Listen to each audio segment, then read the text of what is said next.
Welcome to Australian Crime Stories. Make sure to follow on your listening platform and social media to stay up to date with the latest episodes. The Argyle Diamond Mine, located in the remote East Kimberley region of Western Australia, was producing more than a third of the world's diamonds by volume. The majority of these diamonds were small and brown-toned, but Argyle's global reputation was built on its rare pink diamonds. So when they began surfacing in places they were never meant to be, it became Richard Corfield's responsibility to sleuth the truth. But how many diamonds will be stolen in the meantime? Uncover the dark corners of this unique country with this chapter, The Pink Diamond Heist. This is Australian Crime Stories.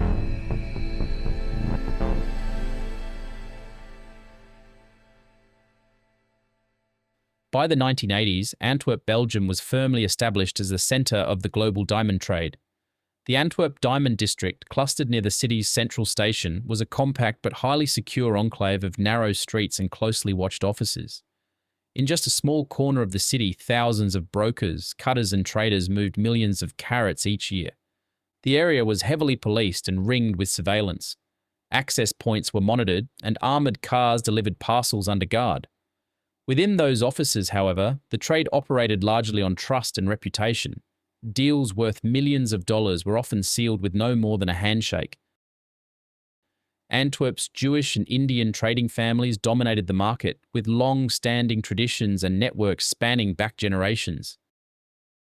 By the late 20th century, Antwerp was handling an estimated 70 to 80% of the world's rough diamonds. Parcels arrived from Africa, Russia, South America and Australia to be cut, sorted and sold. Every irregularity was quickly noticed. Traders prided themselves on their expertise. The cut, colour and structure of a stone could often reveal its source at a glance.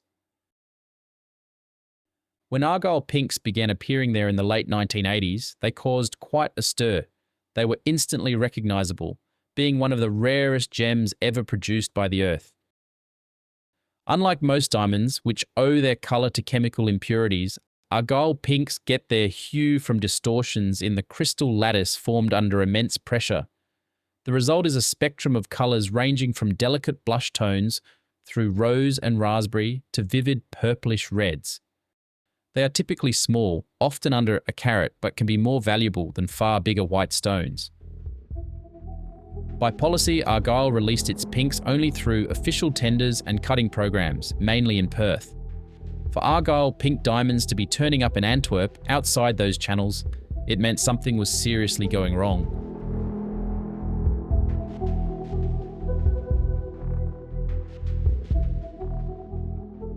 Richard Corfield had spent much of his professional life thinking about security.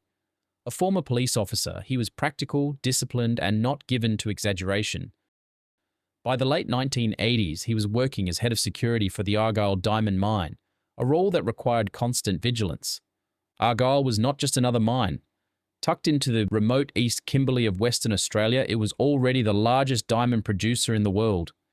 In peak year 1994, output exceeded 42 million carats, around 40% of global production at the time. Argyle was also unique in that its diamonds came from lamproite, not the usual kimberlite. The ore was rich but mostly produced small brown-yellow stones.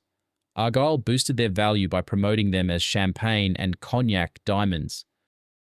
Within this large stream, a tiny fraction of production consisted of pink diamonds. Their scarcity was extreme, on the order of 0.1% of output, yet Argyle became the world's only consistent source. They are responsible for the overwhelming majority of such stones throughout its operating life.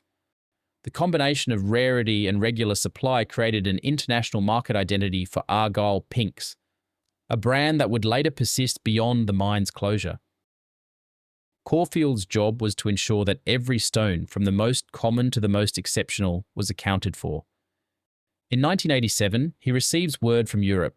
Argyle pinks were being distributed in Antwerp.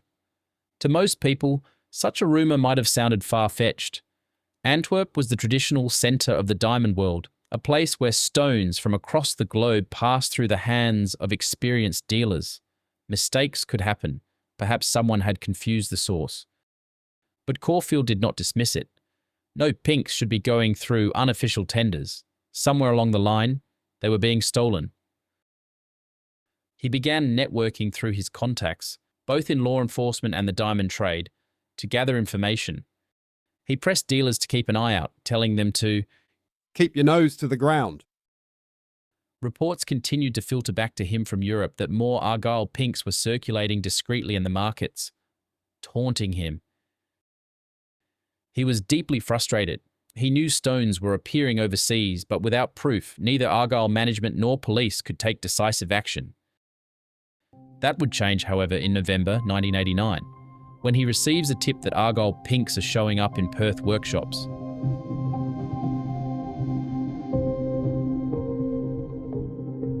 Richard Corfield walked into the Perth workshop of jeweller Noel Newton.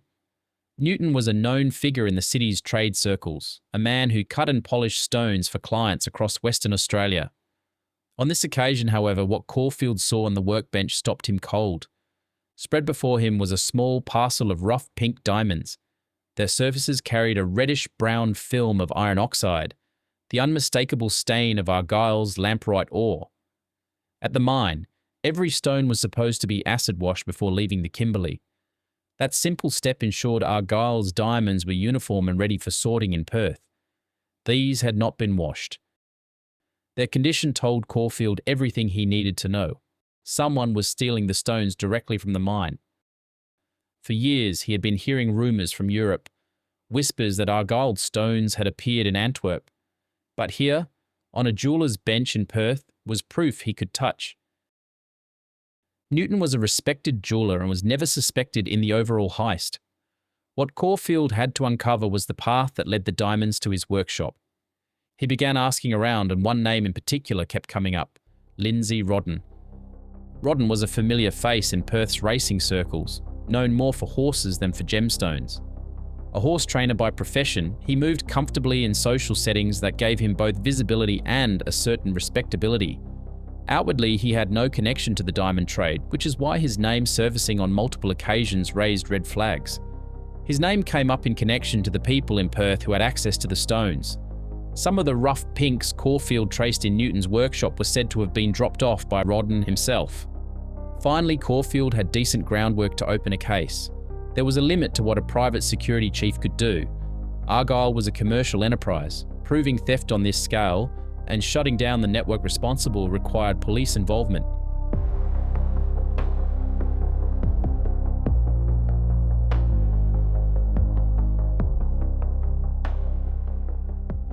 Corfield brought his findings to Western Australia Police. He presented the evidence as clearly as he could. Antwerp dealers had seen undocumented Argyle stones. Unwashed diamonds had surfaced in Newton's workshop, and he had a lead with Rodden being the bridge for the diamonds. The only possible explanation was that someone inside Argyle was removing stones before processing.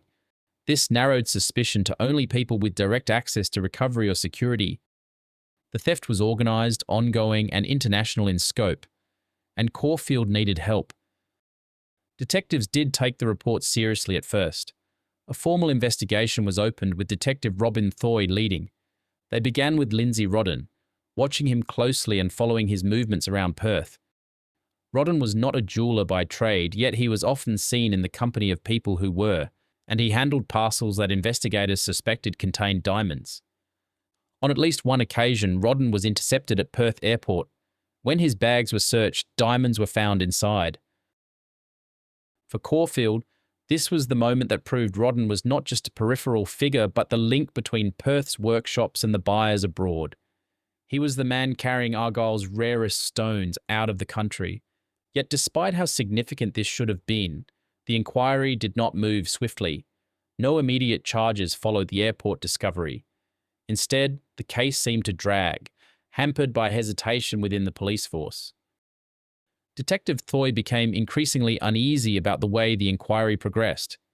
Leads were slow to be followed, surveillance resources were limited, and promising avenues seemed to stall without clear explanation. The basic facts pointed to a major theft.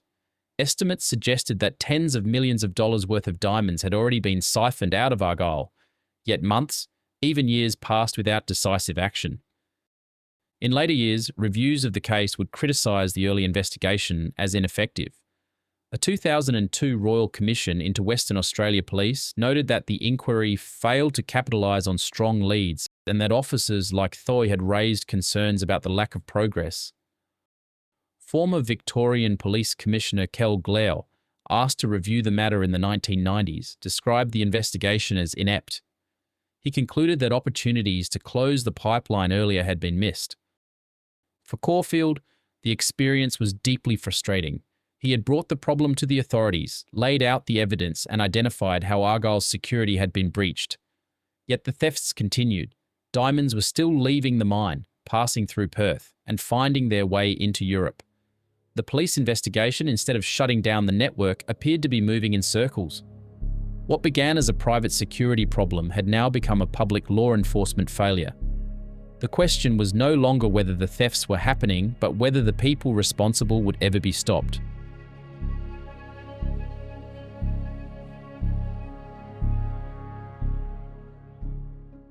In January 1993, after years of speculation and half-formed leads, the pink diamond heist was finally laid bare. The breakthrough did not come from surveillance, forensic accounting, or police ingenuity. It came from a woman walking into a police station in Perth and telling investigators what they had long suspected but could never prove. Her name was Lynette Crimmins. Lynette had once been married to an Argyle security officer named Barry Crimmins. By early 1993, the marriage had collapsed, and she was now ready to talk. What she told them was painfully straightforward. The scheme formed through social networks in Perth rather than through the diamond trade itself. Lindsay Rodden became interested in Argyle pinks after seeing their market value and publicity around high-priced sales. Rodden had approached Barry Crimmins and propositioned the heist.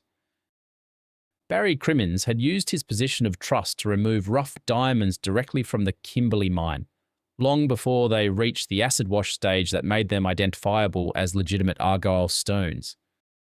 Stones were taken in small batches, so volume irregularities would not immediately show in overall mine reconciliations. The stones could be hidden on a person, in parcels, or handed to local handlers. Rodden's role was not as a jeweller but as an organiser and conduit. He had the contacts to move stones into Perth and from there on to Europe. Evidence presented in later inquiries report the stones moving through Perth to Swiss collector Theodore Horowitz and onward to Antwerp's Diamond District. Antwerp and Swiss contacts then absorbed the stones into the international market, often after cutting, polishing, and regrading, which erased the most obvious traces of illicit origin. Lynette admitted she had helped them after being introduced. At times she handled the stones, at other times she kept their secret. Some accounts mention hundreds of stones being handled over the life of the conspiracy. One trade report cites a figure of roughly 240 rough stones passed to Rodden in secret exchanges.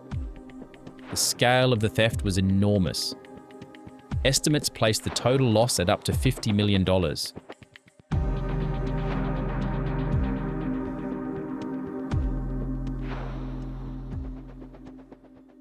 The Argyle thefts had survived for years by relying on trust. Barry Crimmins took stones from the mine, Lynette helped him move them, and Lindsay Rodden provided the route to Europe. Each link depended on the others keeping silent. But by the early 1990s, the personal ties holding the group together began to fray. The pressure started inside the marriage. Barry and Lynette's relationship was being tested by the risks of the scheme. Living with the constant knowledge of concealment was a strain in itself, and their personal lives began to deteriorate. But what became most difficult was the dynamics between Lynette and Rodden. The two began a relationship which became the catalyst for Lynette and Barry's divorce. The affair created shifting loyalties within the heist. Once the core of their operation, trust, was now replaced by suspicion. Soon, Lynette and Rodden's relationship began to fall apart too. For Rodden, maintaining control over the pipeline meant balancing both his contacts abroad and the fragile partnership at home. As the personal relationships soured, so did the cohesion of the network. Small cracks became larger. What had been an organised chain of theft and distribution began to look more like a group of individuals watching their own interests. It was in this environment of fractured loyalty that Lynette made her decision. Her marriage to Barry had collapsed, and the relationship she had begun with Rodden was also deteriorating. With both men distanced from her, she no longer had reason to protect either of them. Contemporary accounts describe her decision less as an act of conscience and more as one of anger and betrayal. It was after a heated argument involving Rodden that she walked into Perth Police and laid out the entire story, naming Barry as the insider at Argyle and Rodden as the middleman. Her confession was the turning point, not born from loyalty to the law or the mine, but from disillusionment and vengeance against the men who had betrayed her.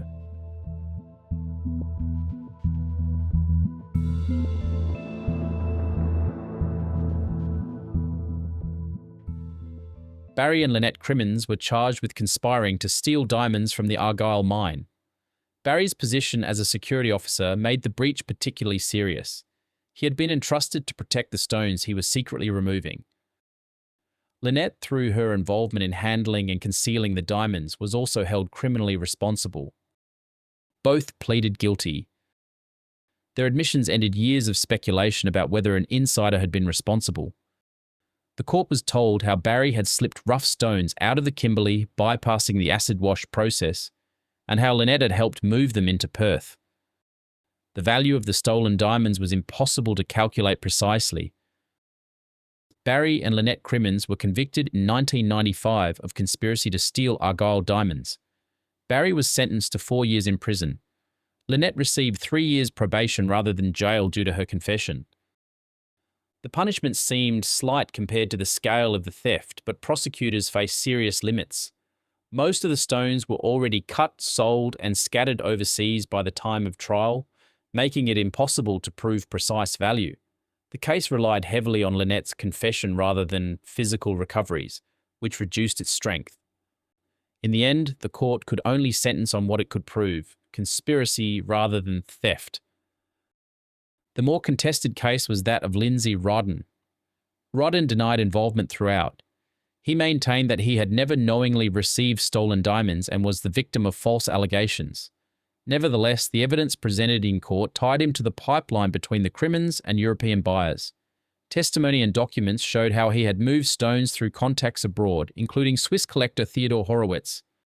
After a lengthy process, Rodden was convicted. He was sentenced to 6 years imprisonment, though time already served and periods of home detention reduced the total time behind bars to 3 years. His conviction made clear that the court accepted his role as the middleman who had allowed stolen Argyle diamonds to reach Europe. The trials did not recover the missing stones. Most of the diamonds had already been sold or traded, scattered into private collections and cutting centres where their origins were no longer traceable. Only a small number were ever retrieved. The sentences closed the central narrative of the heist but left lingering questions. How had the conspiracy continued for so long without decisive police action? Why had leads been ignored until Lynette's confession forced the case into the open? Those questions would persist for years, culminating in reviews and inquiries that criticised the investigation but could not undo its failures.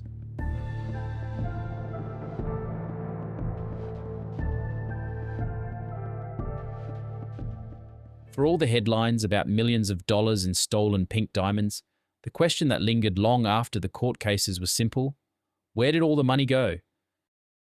When Barry and Lynette Crimmins stood in court in 1995, their circumstances were far removed from the image of jewel thieves sitting on a hidden fortune. Barry, the former Argyle security officer, had no properties or assets that pointed to secret wealth. Lynette, who had confessed and helped bring the conspiracy down, had no trace of a nest egg from her years of involvement. Even Lindsay Rodden, the well-known horse trainer branded as the middleman, was ruined by the time of his conviction. None of them had anything like the millions in diamonds they were accused of moving. Part of the answer lies in the way the diamonds were dispersed. Once stolen from Argyle, they were moved in small parcels, cut and polished in Perth workshops and then sent abroad. By the time they reached buyers in Switzerland or Antwerp, their illicit origins were invisible. Each stone was recut, regraded, and absorbed into the legitimate trade. The money that flowed back was fragmented, arriving in smaller sums rather than in vast payments that could be hoarded. What filtered down to the conspirators was modest compared to the value of what was lost. Another part of the answer is who really profited. Figures higher up the chain, the overseas collectors and dealers who acquired the stones, almost certainly took the lion's share. The Australians who began the process were only ever at the start of a much larger network. In that sense, the Crimmins and Trodden were expendable, useful to extract and move the diamonds, but never in a position to dictate their market price or control the profits. And finally, there is the simplest explanation. Whatever money did reach Barry and Lynette appears to have been spent in the ordinary course of living. There were no luxury homes, no yachts, no evidence of hidden accounts. By the time the law caught up with them, there was nothing left to seize. That absence left a lingering irony. Argyle lost millions, Antwerp gained a new stream of stones, and collectors unknowingly acquired some of the rarest diamonds in the world. But the people who took the greatest risks, Barry, Lynette and Rodden, emerged with nothing. No fortune, no diamonds, and no lasting reward. Their only legacy was prison sentences and a case that remains the largest diamond theft in Australian history. The fortune itself, like the stones, had vanished into the secrecy of the international diamond trade, a shadow that will never be recovered. Thanks for listening to the Pink Diamond Heist. Follow on your listening platform to be notified of weekly episodes.